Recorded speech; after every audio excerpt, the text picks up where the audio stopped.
Assalamualaikum warahmatullahi wabarakatuh. Hari ini viral Presiden Joko Widodo lagi-lagi blunder di tengah pendukungnya, di tengah pengikutnya, di depan para penyanjung-penyanjung taklid butanya. Seorang presiden pidato, jangan cari musuh, jangan menebarkan kebencian, jangan menebarkan adu domba, jangan cari lawan, kurang lebihnya begitu, bla bla bla bla bla bla bla. Endingnya, tapi kalau diajak berantem, ya kita harus berani berantem. Kurang lebihnya begitu. Ya, nanti tak putarkan videonya. Kurang lebihnya begitu. Oke. Ini yang minta pendapatku ya. Ini pendapatku. Wahai umat Islam, wahai saudaraku, wahai sahabatku, wahai semuanya tanpa terkecuali. Saranku, jangan cari musuh. Jadi saya akan menirukan kata-katanya Presiden Indonesia. Wahai umat, wahai jamaah, wahai saudara, wahai umat Islam, wahai siapapun orang Indonesia. Jangan cari musuh, jangan tebarkan kebencian, jangan adu domba, jangan tebarkan fitnah. Dan apabila ketemu musuh, doakan musuhmu. Mudah-mudahan dia diselamatkan oleh Allah. Ya. Jangan jangan takut berantem, tapi kalau ketemu orang ajak berantem, sebisa mungkin ngalah dulu lah. Sampai tetes, sampai titik batas kesabaranmu. Nah, aku nggak akan niru seperti presiden. Kita harus berani berantem. Saran saya, jangan berantem. Nah, saran saya ini, semua ini untuk umat semua tanpa terkecuali. Mulai sekarang, dengarkan ini. Setiap selesai sholat 5 waktu, catat, serius saya ini. Setiap selesai sholat 5 waktu, kirimkan 1 kali Al-Fatihah untuk semua saudara-saudaramu yang detik ini terbius oleh pencitraannya Presiden Indonesia, yang sampai detik ini menyanjung-nyanjungnya, yang sampai detik ini rela mati demi dirinya. Mulai sekarang, setiap selesai sholat Al-Fatihah, selesai sholat, kirimkan Al-Fatihah. Ya Allah, mudah-mudahan orang, semua tanpa terkecuali, ya, yang belum terbuka matanya, yang masih mau ditipu, masih mau dibohongi, ya, mudah-mudahan engkau bukakan hatinya ya Allah. Gitu saudaraku. Intinya doakan yang terbaik. Karena bagaimanapun juga dia saudaramu. Rakyat kecil itu saudara kita ya. Yang taunya cuma teriak-teriak itu saudara kita. Sebenarnya hidupnya kiri, tapi nggak sadar. Ya. Koruptornya tambah kaya, pengembangnya tambah kaya. Apalagi penjilat-penjilatnya tambah kaya, ketua ormasnya tambah kaya, munafik-munafiknya tambah kaya. Kamu yang di bawah-bawah itu tetap kere, tetap gak jadi apa-apa, tapi kamu gak sadar. Gitu ya, jadi gak apa-apa lah. Itu presiden ngomong seperti itu, ya apa, mau nyuruh nangkap kan gak mungkin juga mau ditangkap. Tangkap. Coba itu seandainya yang ngomong bukan presiden, seandainya yang ngomong saya atau yang ngomong siapa, kira-kira masuk nggak delik aduan tuh? Kira-kira ditangkap nggak itu? Jangan cari musuh, tapi kalau ketemu musuh jangan takut. Jangan takut berantem, gitu kan? Masya Allah. Oke saudaraku ya, jadi itu saran saya, nggak usah terpancing, kita fokus saja sekarang lihat kita apa.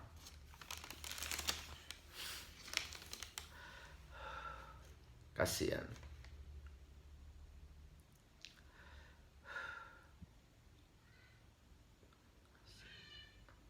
Doakan yang terbaik. Nah itu untuk umat ya, itu untuk umat ya, itu untuk umat, perhatikan. Nah sekarang untuk aku pribadi nih, ini untuk aku pribadi nih. Kalau kamu siap mati demi Jokowi, kalau kamu siap berantem hanya demi apa?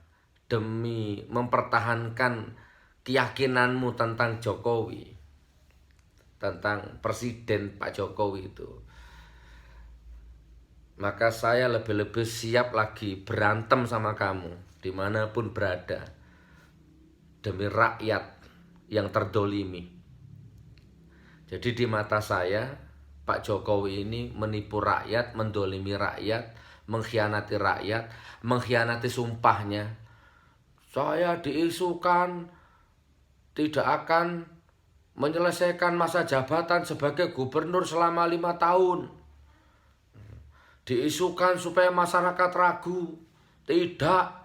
Dalam kesempatan yang baik ini saya sampaikan kepada rakyat Jakarta bahwa saya dan Basuki Cahayapurnama akan komit menyelesaikan Jakarta 5 tahun, akan komit menyelesaikan masa jabatan 5 tahun, akan komit. Itu pun diucapkan di bawah Al-Quran. 1. Mengkhianati sumpahnya, termasuk mengkhianati dirinya, mengkhianati Al-Quran, mengkhianati rakyat. Di kesempatannya lain, saya nggak mikir survei, saya nggak mikir survei, copras, capres, surpa, survei. Saya nggak mikir, yang saya pikir banjir, ibla, pusing. Belum selesai masa jabatan sudah dikhianati dan banjirnya belum selesai sampai sekarang. Dan banyak lagi, dan ini sudah saya kupas tuntas di video-video yang lama. Jadi di mata saya, Pak Jokowi adalah pencitraan, membohongi rakyat, membohongi Al-Quran, ya. Tidak sanggup jadi imam pun berani maju didaulat jadi imam, diukur pun gak sanggup, ternyata dilanggar, akhirnya salah juga baca Al-Fatihahnya. Banyak, terlalu banyak. Nah, kalau orang seperti ini Anda bela dan Anda siap nuruti perintahnya, kalau diajak berantem, berantem. Kalau kamu pendukung siap berantem demi membela Pak Jokowi, maka saya 10.000 kali lebih siap berantem dengan dirimu demi rakyat, demi agama juga, ya. Karena dalam tanda petik banyak ulama dibacok, banyak kiai diintimidasi di rezim ini, dan ujung-ujungnya katanya orang gila. Banyak masjid dirobohkan, masjid dibakar, kiai kampung dibacok, disilet, dibunuh. Begitu ditangkap ujung-ujungnya orang gila. Saya siap berantem dengan dirimu. Nggak kalah, nggak menang itu nggak penting. Kalah menang bukan itu urusannya, bukan itu masalahnya.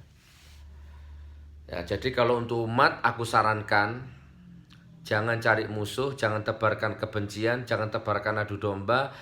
Dan kalau ketemu pendukungnya yang taklid buta, maafkan dia, doakan dia yang baik-baik. Itu pesanku untuk umat. Tapi kalau untuk diriku sendiri, ya tadi itu. Aku sudah di posisi anak istriku, sudah berulang-ulang aku katakan, anak istriku sudah di posisi titik ikhlas. Ikhlas menghadapi kemungkinan terburuk seburuk apapun yang akan menimpa suaminya, yang akan menimpa abinya di zaman yang penuh fitnah seperti ini. Itu bedanya. Gitu saudaraku ya. Ayo cerdas saudaraku, cerdas.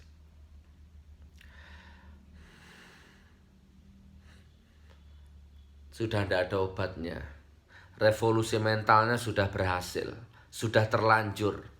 Orang yang tidak cocok sama rezim dituduh anti Pancasila, radikal, intoleran, adu domba, mecah belah umat. Itu sudah terprogram, dan itu sudah satu penyakit, satu wabah revolusi mental yang tidak akan ada obatnya. Jadi terlambat. Jadi boleh nggak saya meramal nih? Tapi jangan percaya ya, karena ada hadis barang siapa percaya ramalan itu sholatnya nggak diterima. Ya, saya akan meramal tapi jangan percaya ramalan saya. Nggak usah percaya. Jadi Pak Jokowi, rezim lah ya secara umum.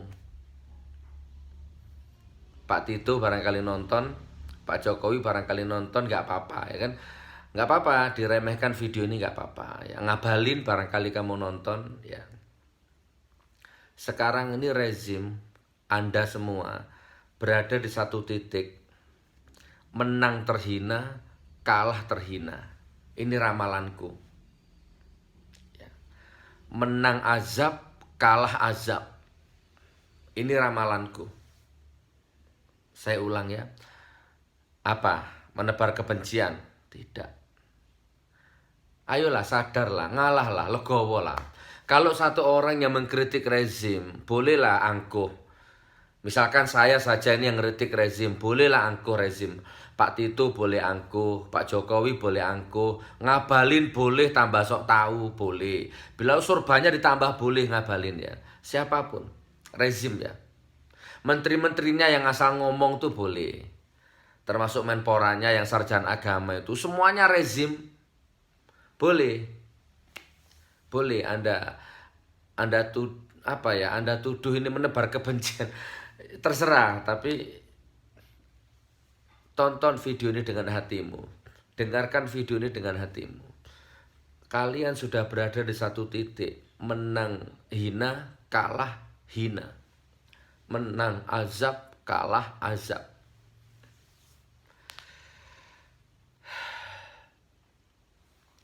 Dua 12 menit. Perhatikan Ustadz Abdul Somad. Ketika Ustadz Abdul Somad diangkat umat dan ulama mempercayakan diri kepada Ustadz Abdul Somad, refleks itu akhlak itu akhlak orang tuh bisa dilihat dari refleks spontanitasnya dalam menyadap sesuatu kejadian yang terlihat matanya, ya, tertangkap retina matanya, tersadap gendang telinganya, terdeteksi oleh selaput kolbunya. Itu akhlak namanya ya. Nah, jadi gini, ketika umat dan ulama mendorong Ustadz Abdul Somad, spontannya beliau begini, masih banyak yang jauh lebih pantas dari saya. Perhatikan, beliau menolak dengan bahasa yang indah, dengan bahasa yang bagus, ya. Padahal kalau boleh jujur ya, sarjana menteri agamanya seandainya dijejer sama Ustadz Abdul Somad, pinter mana? Menteri agamanya. Ngabalin kalau dijejer sama Ustadz Abdul Somad, pinter mana? Luhut Binsar Panjaitan kalau dijejer sama Abdul Somad, pinter mana? Alim mana? Termasuk Kiai Ma'ruf Aminnya dijejer sama Ustadz Abdul Somad, pinter mana? Di samping pinternya, daya magnet terhadap umatnya. Kalau pengajian ribuan orang, gitu loh maksudnya ya. Jadi bukan yang sekedar pinter, tapi melekat di hati rakyat, umat. Nah yang terakhir ini, Pak Jokowi dijejer sama Ustadz Abdul Somad, pinter mana? Rezim ini, siapa lagi ya, ketua ormas-ormas yang ngaku-ngaku ulama, ngaku sok Pancasila itu disanding sama Abdul Somad, pinter mana? Pinter Ustadz Abdul Somad. Banyak rezim yang tidak paham, misalkan ini, nggak paham beras, bahas beras, nggak paham agama, ngomong agama, kan begitu kan? Nah Ustadz Abdul Somad ini paham, tapi beliau rendah hati tuh. Oh jangan, masih ada yang lebih cocok daripada saya. Gitu. Padahal kalau beliau maju, itu ada jutaan umat di belakangnya yang akan mensupport dana, moral, doa, hati, jiwa. Nah, sementara ini sampai detik ini beliau masih menolak. Oke. Saya jadi ingat Caimin, Muhaimin Iskandar, Romi yang bingung foto pakai sorban lah macam-macam. Siapa lagi? Mahfud MD. Siapa lagi? Yang sibuk masang-masang fotonya di pinggir jalan, memancarkan sinyal-sinyal, menawar-nawarkan dirinya. Aku siap jadi capres, aku siap jadi capres, cawapres. Beda ya? Itu bedanya Ustadz Abdul Somad sama yang menawar-nawarkan dirinya. Ulama nggak kenal, umat nggak kenal, ulama dan umat nggak mendorong. Bahkan muak mungkin kalau lihat fotonya itu. Itu bedanya begitu. Gitu saudaraku ya. Tidak ada menebar kebencian saudaraku. Sama-sama tahu lah. Ayo jujur yuk. Pak Polri, Pak Tito, jujur yuk. Pak Tito dan semua bawahannya. Jujur yuk. Menteri-menteri semua jujur yuk. Seandainya undang-undang IT itu betul-betul diterapkan, kalian semua masuk penjara juga. Betul nggak? Ayo jujur yuk. Kalau undang-undang IT itu dibuat untuk ditegakkan, Ade Armando pasti masuk penjara, Sukmawati pasti masuk penjara, Victor Leskodat pasti masuk penjara, Abu Janda pasti masuk penjara. Pasti. Termasuk Ki Haji Akil Sirot pasti masuk penjara. Kalau undang-undang IT itu ditegakkan dengan setegak-tegaknya. Termasuk menteri-menteri yang ngomong asal jeplak itu masuk penjara semua itu. Kalau undang IT-nya betul-betul ditegakkan. Jujur yuk. Masa nggak punya hati nurani? Jujur yuk.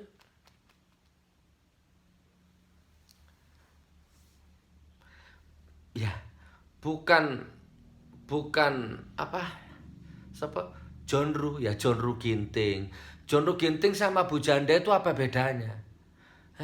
John Ruh Ginting sama Ade Armando itu apa bedanya? Sama Les Fodak apa? Kan hampir sama sih. Bedanya John Ruh Ginting di seberang, mereka di kubu. Jadi kenapa yang masuk penjara cuma John Ruh? Ustadz Alfian Tanjung. Ini kalau tak bahas panjang. Tapi nggak apa-apa. Aku paham posisimu, ya Pak Polri, Pak TNI, rezim lah. Aku paham posisimu. Susah untuk jujur memang, nggak bisa. Susah untuk nerima. Walaupun hati nuranimu nangis tengah malam, aku paham. Tapi kamu nggak berdaya. Nggak apa-apa. Itu sudah risiko hidupmu, risiko hidup keluargamu. Saya nggak tahu itu azab atau ujian, saya nggak ngerti itu. Hanya engkau yang tahu. 18 menit ini. Mau kemana arahnya ini video ini? Hanya 5 orang, 10 orang, Banser, Ansor, demo di depan Polda. Langsung didatangi, langsung disidik. Langsung datang ke pesantrenku. Hanya 10 gelintir orang demo aja langsung diproses. Dan yang dilaporkan video yang sudah lama, yang sudah kadaluarsa. Dan pasalnya lagi-lagi undang-undang IT dan SARA. Langsung diproses. Tangkap Gus Nur, langsung diproses. Padahal Victor Leskodat bunuh. Ada kader PDI, bunuh. Sampai ke akar-akarnya. Apalagi itu, kidung sunyi lebih indah daripada adanmu. Apalagi itu, hadis itu nggak rela. Wah, Jadi umat bergejolak. Bahkan alam bergejolak. Nah, sementara pemegang kendali kekuasaan alam ini adalah rezim. Nah, parahnya rezim sampai detik ini tidak mau introspeksi. Introspeksi itu nggak mau. Sibuk nyapres, sibuk nyari cawapres, sibuk nyalahkan orang lain, sibuk siapa yang mau dituduh anti Pancasila, anti NKRI, radikal, teroris, sibuk. Tidak ada tanda-tanda taubatan nasuha. 20 menit, saudaraku. Oke, tak sempurnakan ya. Tak sempurnakan. 25 menit lah ya. Aku kapan itu dikabari sama bapak polisi ya. Polisi yang dinasnya di Polri. Bilang ke saya begini. Banyak loh polisi-polisi yang baik sama saya, banyak. Walaupun ya mohon maaf ya Pak Polisi ya. Kalau yang namanya polisi itu sebaik apapun dirimu sama diriku, sebaik apapun dirimu sama diriku, tetap aku tidak bisa 100% untuk percaya kepadamu. Itu hukum alam. Karena sebaik apapun dirimu sama diriku, perintah komandan itu tetap di atas segala-galanya. Walaupun bertentangan dengan hati nuranimu. Itu ya. Oke, aku dikasih sambil guyon beliau, Gus, Cak, manggil Cak. Video ini sampai ditonton sampai konco-konco di kantor. Jadi di Polri itu ada teman-teman polisi itu nonton videoku. Semua ditonton katanya. Berita seperti ini sudah lama aku dengar. Dari dulu sudah banyak lah bilang seperti itu. Nah, jadi begini saudaraku, video ini saya closing ya. Kalau bahas seperti ini kita akan bahas sudut pandang. Dimensi, durasi, kecepatan, sudut pandang, mantek, balahu, bayan, uslub, ya. Antara rezim, saya dan cebong. Beda, Mas. Nah, ini sama-sama benar. Kalau diklaim sama-sama benar. Nah, padahal nanti benar dan salah itu Allah nanti yang memutuskan. Nah, contoh ini. Oke, 22 menit. Coba dibuka surat As-Sajdah ayat 5. Bismillahirrahmanirrahim. Ya apa surat Sajdah ayat 5? Lali aku rek. Bismillahirrahmanirrahim. Yudabbirul amra minas sama'i ilal ardi. Summa ya'ruju ilaihi fi yaumin kana miqdaruhu alfasanatim mimma ta'udun. Itu surat As-Sajdah ayat 5. Perhatikan. Kepada dialah semua urusan di langit dan di bumi itu kembali. Dia yang ngurusi semua urusan di langit dan di bumi ya. Gitu kan lebihnya Allah. Dan semua urusan di langit dan di bumi akan kembali kepadanya.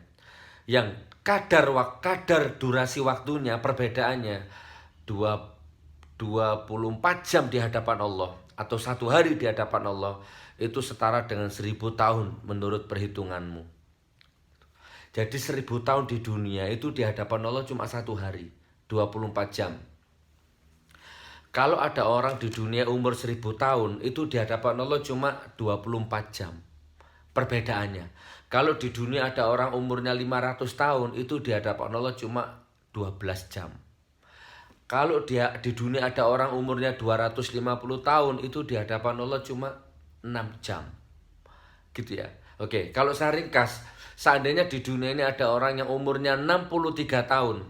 Seperti Rasulullah ya, 63 tahun. Maka di hadapan Allah dia cuma 1,5 jam. Itu perbedaannya. Gitu cara mengukur itu saudaraku. Makanya kadang-kadang aku bisa memaklumi. Kadang-kadang aku berusaha menembus sesuatu yang tersembunyi di balik dimensi waktu ini. Walaupun kamu di Jakarta, kamu di kantor mana, aku bisa berusaha menembus itu cara berpikirmu. Nah, misalkan gini, misalkan aku sekarang nih, misalkan gini. Misalkan aku dari Surabaya nih ya, aku Fulan dari Surabaya, terus sama-sama mau ke Mekah, berangkatnya sama, jamnya sama, tujuannya sama, Surabaya Mekah. Bedanya aku naik pesawat, orang itu naik motor atau naik kapal laut. Bagaimana? Maka aku 12 jam nyampe, orang itu bisa 1 bulan, bisa 2 bulan, bisa 6 bulan, bisa 1 tahun. Gitu ya. Itu namanya perbedaan. Nah jadi gini. Jadi orang itu ada loh ciptaan Allah itu yang bisa melihat itu sampai 1 kilo. Ada. 1 kilo tuh kelihatan itu. Ada loh orang tuh ciptaan Allah itu yang bisa mendengarkan itu sampai 5 kilo. Bisa. Sehalus apapun tersadap gendang telinganya. Ada. Tapi ada orang tuh yang hanya 1 jengkal sudah nggak kelihatan. Dibengok nang teriak di telinga, wah tuh nggak denger. Itu ada. Itu namanya perbedaan. Gitu ya. Paham? Nah jadi kalau aku dapat laporan, Cak videomu didelok karo konco-konco di kantor rezim, aku membayangkan begini. Mungkin ya Pak Jokowi, Pak Tito, TNI jenderal-jenderal itu ya, misalkan ya rezim lah lagi nonton videoku ya. Pasti Pak Tito ya, TNI-nya atau siapa lah, pokoknya rezim tuh pasti batin gini ya. Oh alah, anak ingusan kamu tuh Nur, tak gites mati kamu, gitu ya. Itu karena ukurannya kan, kok bisa berpikir begitu? Ya karena mereka punya kekuasaan, punya uang, punya intelijen, punya senjata, punya piranti-piranti yang canggih, teknologi yang canggih, yang kalau mereka mau melenyapkan aku, hilang. Maka kecenderungan untuk, alah anak kemarin sore kabutuh Nur, tak hilang kamu. Pasti mereka begitu. Seandainya nonton videoku semua itu, mereka akan dengan apa jenenge yo? Apa sih jenenge rek? Iya, kembangno dhewe lah yo, kurang lebih ngono bahasane. Sama dengan cebong, paralel. Cebong tuh nanti gitu. Alah Nur. Kalau Pak Tito mau, kalau Pak Jokowi mau, kamu hilang kamu. Sama, satu resonansi itu. Dan aku hargai pandangan seperti itu. Dan memang benar mereka itu punya teknologi, punya hukum, punya piranti, punya kekuasaan, punya uang, punya intelijen, punya macam-macam. Dan kalau mereka mau, benar memang. Kalau mereka mau ngilang aku, hilang. Itu dimensinya mereka. Tapi dimensiku beda lagi saudaraku. Sudut pandangku beda lagi. Gitu ya. Sudut pandangku itu, jadi ada orang berani karena punya backing. Ada orang berani karena punya bodyguard yang kuat.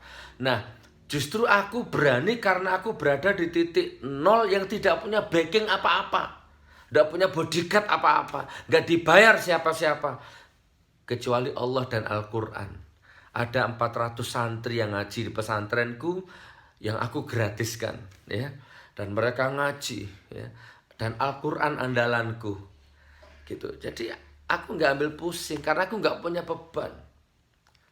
Anda kata diadu gitu, berani aku. Ayo, anakku, istriku, ayo sini semua. Bila perlu moro tuaku, wong tuaku, kabeh sini. Nah, mubahalah. Ayo sekarang rezim, ayo istrimu, anakmu, tak undang hadap-hadapan sekarang. Sumpah pocong, mubahalah. Ya disaksikan seluruh dunia. Kalau aku yang dolim, kalau aku yang anti NKRI, kalau aku yang punya kepentingan, kalau aku yang adu domba, kalau aku yang ternyata diam-diam terima uang dari oposisi, maka 7 turunanku dilaknat sama Allah menjadi penghuni neraka jahanam. Sebaliknya kalau ternyata kamu yang penjilat, kamu yang dolim, kamu yang pengkhianat, ya apa? Gitu saudaraku, oke? Sudah 28, Masya Allah. Tak cepatkan ya. Itu sudut pandangku. Nah, sekarang sudut pandangnya cebong. Beda lagi. Nur, wedus. Kamu itu zaman Pak Harto kemana? Baru sekarang kamu ngoceh. Zamannya Pak Harto kemana? Coba. Jadi sudah batal. Algoritma logikanya tuh mangkrak sudah. Zaman Pak Harto aku umur 6 tahun. Nah nggak masuk sudah. Hitung-hitungannya sudah mogok, jadi nggak nyambung. Udah bukan level. Ya, zaman Pak Harto aku masih umur 6 tahun. Nur, wedus. Zaman Pak SBY kamu kemana? Padahal zaman SBY aku juga vokal seperti ini.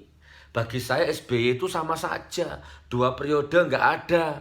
Istilahnya itu karir yang cemerlang memimpin Indonesia 2 periode itu nggak ada. Yang signifikan tuh ndak ada. Bikin lagu, curhat, galau, Itu terus musibah di mana-mana silih berganti, mulai dari longsor, tsunami macam-macam dan korupsi di mana-mana. Kasus-kasus besar sampai sekarang belum selesai. Itu zaman SBY aku vokal, cuma waktu itu belum ada Facebook. Aku belum punya YouTube, belum ada grup WA, belum seperti sekarang. Dan ya seperti itu, kekacauannya ya sama lah dengan rezim-rezim sebelumnya, hanya seputar korupsi, seputar birokrasi. Beda dengan sekarang ini. Sekarang ini agamanya, budayanya, tata keramanya, nilai ketimuran, adat, hancur semua kalau sekarang ini. Gitu saudaraku ya, sudah 30 menit, Masya Allah, sudah nggak usah panjang-panjang. Silahkan diringkes sendiri video ini, dikumpulkan, diringkes sendiri. Mudah-mudahan mencerdaskan bagi Anda yang mau mengambil ini sebuah kecerdasan. Ya, saya juga rakyat yang infrastruktur ya, nanti saya tampilkan lah. Kalau bahas infrastruktur nantilah ya, ada bab sendiri itu nanti ya. Masih banyak yang lebih layak dibangun ya.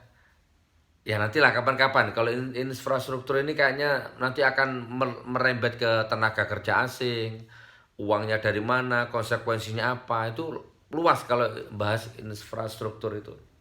Ya sampun, saya akhiri. Pendukung Jokowi, kalau Anda siap mati demi Jokowi, silahkan. Tak doakan mudah-mudahan matimu husnul khotimah. Wassalamualaikum warahmatullahi wabarakatuh.